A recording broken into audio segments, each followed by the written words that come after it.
निम्न में से कौन सी संरचना श्वसन तंत्र का भाग नहीं है? ए फायरंक्स, बी ब्रोंकस। प्रश्न 2, फेफड़ों में रुधिर वाहिनी, तंत्रिका तथा ब्रोंकस का प्रवेश किस स्थान से होता है? ए कार्डियक नॉच, बी एपेक्स। प्रश्न 3, कौन सी मांसपेशी के संकुचन द्वारा इंस्पिरेशन होता है?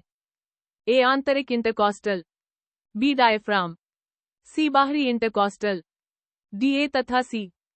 प्रश्न 4, बलपूर्वक किया गया एक्सपिरेशन क्या कहलाता है?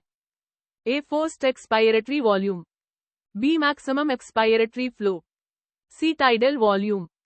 प्रश्न 5, लेफ्ट लंग में लोब की कुल संख्या कितनी होती है? A1, B2। प्रश्न 6, श्वसन के दौरान एक्सपायर्ड ए में CO2 का कितना प्रतिशत होता है? A 4%, B 0.04%।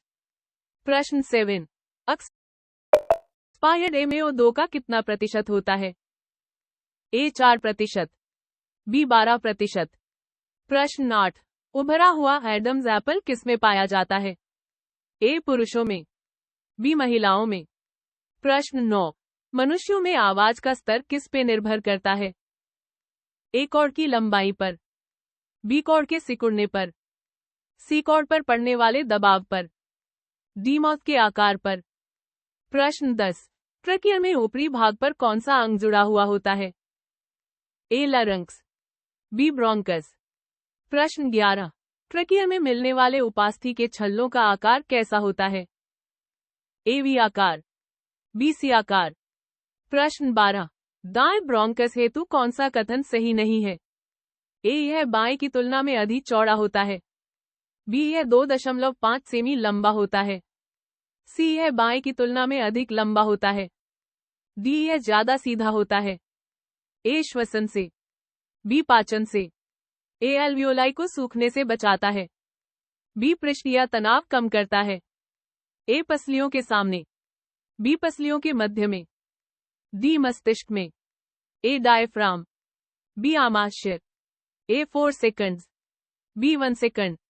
ए इंस्पिरेशन सक्रिय प्रक्रिया होती है, बी एक्सपिरेशन सक्रिय प्रक्रिया होती है, सी इंस्पिरेशन निष्क्रिय प्रक्रिया होती है, डी उपरोक्त सभी हो सकते हैं। प्रश्न 19, कीमोरिसेप्टर का उत्तेजन कब हो जाता है? AO2 दबाव कम होने पर, बी CO2 दबाव कम होने पर, CO2 दबाव अधिक होने पर, डी CO2 दबाव अधिक होने पर। ए भोजन को तोड़ना, बी भोजन की आंत्र में गतिविधि, सी भोजन ग्रहण करना। प्रश्न 21, पाचन तंत्र का अंतिम भाग क्या होता है? ए गुदा, एनस, बी आंत्र, इंटेस्टाइन। प्रश्न 22, निम्न में से कौन सा पाचन तंत्र का सहायक अंग नहीं होता है? ए अग्नाशय, पैंक्रियस, बी आमाशय, स्टमक, डी यकृत, लिवर।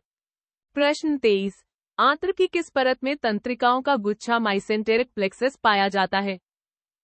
ए बाहरी परत में, बी म्यूकोसा में। प्रश्न 24, पेरिस्टाल्टिक गतिविधि से क्या तात्पर्य होता है? ए भोजन को आगे खिसकाना, बी भोजन का पाचन होना। प्रश्न 25, पाचन तंत्र में पारासिम्पैथेटिक तंतुओं के उत्तेजन से कौन सी क्रियाविधि संपन्न होती है? ए स्त्रावों का निकालना, बी मांसपेशी फैलाव, ए तालु, पलट, बी वेस्टिब्यूल। प्रश्न 27, दांत का वह भाग जो मसूड़ों से ऊपर निकला होता है क्या कहलाता है? A enamel, B pulp, B root, B trachea के आगे, बी जे, बी pH 7 से ज्यादा।